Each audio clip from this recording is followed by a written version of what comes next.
दोस्तों मैं अब पहुंच चुका हूं कैची धाम। देखिए क्या सुंदर नज़ारा है बाबा के आश्रम का। दोस्तों नीम करोली बाबा ने अपने जीवन में बहुत ही चमत्कार दिखाए हैं। उनमें से कुछ घटनाओं के बारे में मैं आपको बताता हूं।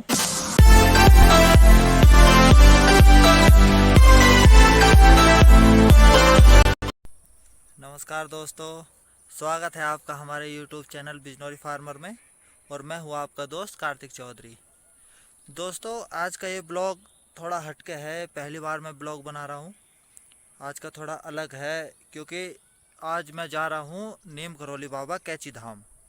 ये बहुत ही फेमस तीर्थ स्थल है, पर बाहर से भी विदेशी लोग आते जाते रहते हैं।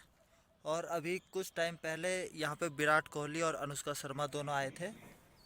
और यहाँ के लोगों का मानना यह है कि जो नीम करोली बाबा थे वो हनुमान जी का रूप बताया जाता है, कि वो उन्हीं के अवतार थे।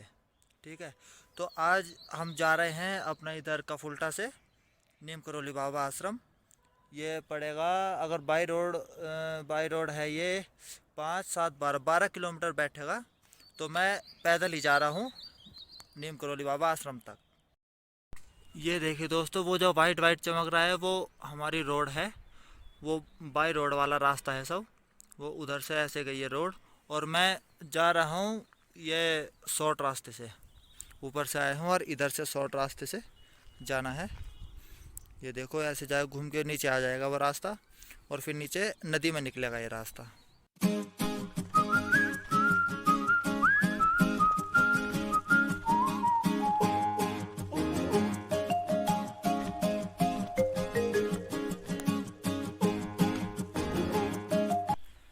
देखिए दोस्तों, अब मैं यहाँ पे नदी में पहुँच चुका हूँ।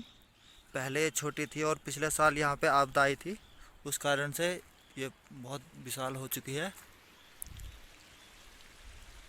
दोस्तों मैं अभी अभी पहुँचा हूँ राती घाट। ये राती घाट है, इसका 0 पॉइंट है। और यहाँ से है कैची धाम पूरा 5 किलोमीटर। ये देखो, ठीक है। ये जो हाईवे है ये हल्द्वानी से है, इधर हल्द्वानी है और इधर ये बागेश्वर अल्मोड़ा रानीखेत उस साइड चली गई है रोड, आगे कर्णप्रयाग तक भी निकल गई है। अब यहाँ से हमें 5 किलोमीटर जाना है कैची धाम के लिए। दोस्तों मैंने अपना 7 किलोमीटर का सफ़र तय कर लिया है और अब हमें कुल 5 किलोमीटर जाना है। दोस्तों मैं अब पहुंच चुका हूं कैची धाम।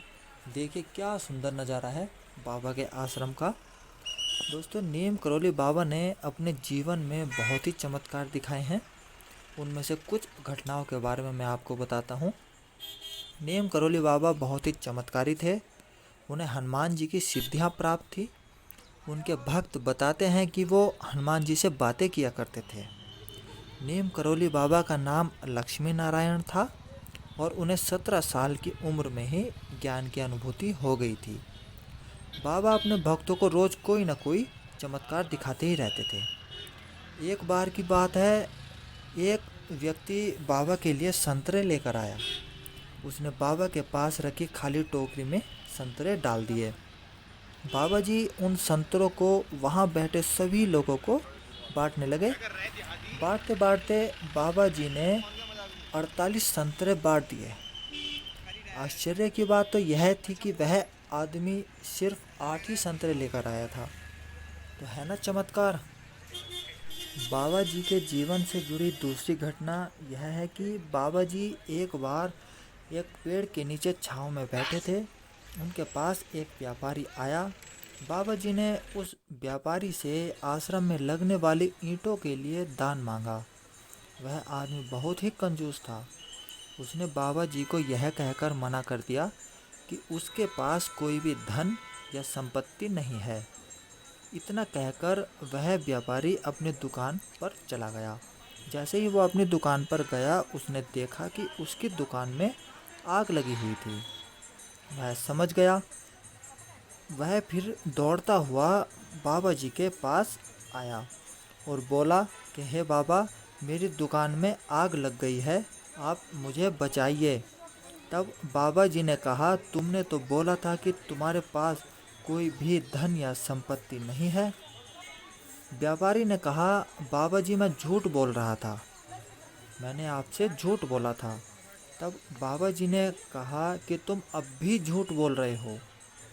उसने पूछा, क्यों महाराज? तब बाबा जी बोले कि तुम्हारी दुकान में आग नहीं लगी है। और जब वह व्यापारी अपनी दुकान पर वापस आया तो उसने देखा कि सिर्फ एक मिर्च के बोरे में आग लगी हुई थी। उसकी दुकान सही सलामत थी। दोस्तों, नीव करौली बाबा का नाम लक्ष्मी नारायण था। वो नीव करौली गांव की एक गुफा में बैठकर तप किया करते थे। एक बार गंगा स्नान करने जाने के लिए वो गुफा से बाहर निकले ही थे। उन्हें एक ट्रेन दिखाई दी। महाराज जी का मन ट्रेन से जाने का हुआ। फिर क्या था, ट्रेन एकाएक रुक गई। महाराज जी ट्रेन में चढ़ गए। टिकट ना होने के कारण टीटी ने उन्हें नीचे उतार दिया और बहुत बेइज्जती भी की। महाराज जी पटरी के बाजू में ही एक बाग में जाकर बैठ गए। टीटी के सिग्नल देते ही ड्राइवर ने ट्रेन आगे बढ़ाने की कोशिश की, परंतु ट्रेन आगे ही नहीं बढ़ रही थी। ड्राइवर और सारे कर्मचारियों ने ट्रेन को पूरी तरह से चेक कर लिया, लेकिन किसी को भी कुछ समझ नहीं आया कि ट्रेन आगे चलने का कारण क्या है। तभी एक आदमी ने ड्राइवर से कहा कि आपके टीटी ने बाबा जी को नीचे उतार दिया और उनकी बेइज्जती भी की है, इसी वजह से ट्रेन आगे नहीं चल रही है। तब ट्रेन ड्राइवर और अधिकारियों ने महाराज जी से माफ़ी मांगी और आदरपूर्वक ट्रेन में बैठने को कहा। फिर क्या था, बाबा जी के ट्रेन में बैठते ही ट्रेन आसानी से चलने लगी। जिस गांव में यह घटना घटी, इस गांव का नाम ही नीव करौली है और वहां पर आज के टाइम में नीव करौली नाम का एक स्टेशन भी बना दिया गया है। दोस्तों, अगर आपको यह वीडियो पसंद आई हो तो वीडियो को लाइक करें और चैनल को सब्सक्राइब करें।